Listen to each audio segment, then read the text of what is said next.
Hey guys, I know, it's been a long time since I uploaded a tutorial or even a video, and there is actually a good reason for that. I got sick. But don't worry, I'm doing much better now. So in today's video, I'm going to show you guys how to make this short celebration animation using only FlipaClip and your phone. And by the end of this video, you will know how to animate something like this.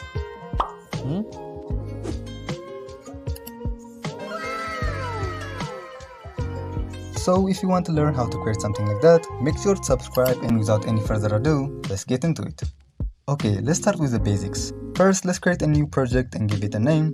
I will call mine Monetized. For the canvas size, I'm using 1080p, but if your phone isn't powerful enough to handle that, don't worry, you can use 720p instead. Next up, we have frame per second or FPS. For this animation, I'll be using 24 FPS. That means there are 24 frames in every second of animation. But before you start panicking and thinking, wait, do I have to draw 24 frames every second?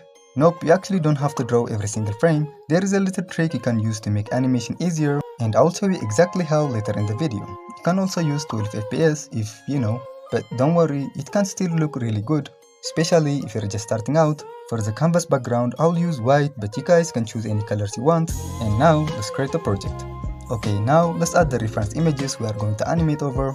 And yes, I'm using reference images. If you want to use the exact reference images I'm using, you can find them on my Telegram channel. Or if you are feeling lazy, you can just pause the video and take a screenshot right here.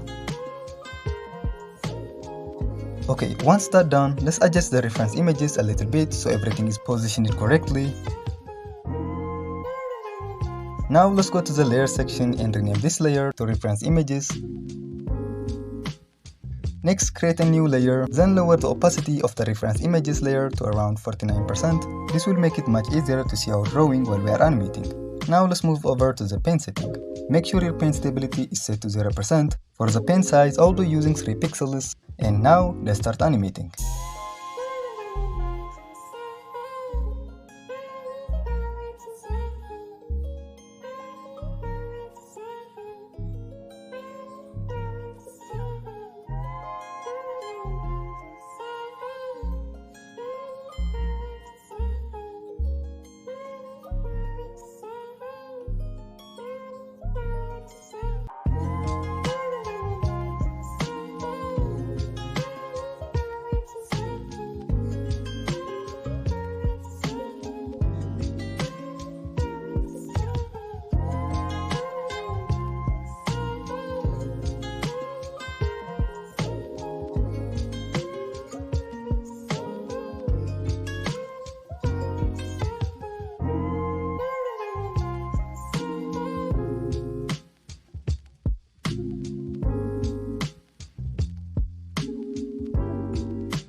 And that's how far we have made it so far. I will be showing you the rest in another video, because if I try to include it here, my phone will probably explode. I hope you found this tutorial helpful. If you did, drop a like, leave a comment, and don't forget to subscribe for more videos like this. Thanks for watching, and I'll see you in the next one. Bye!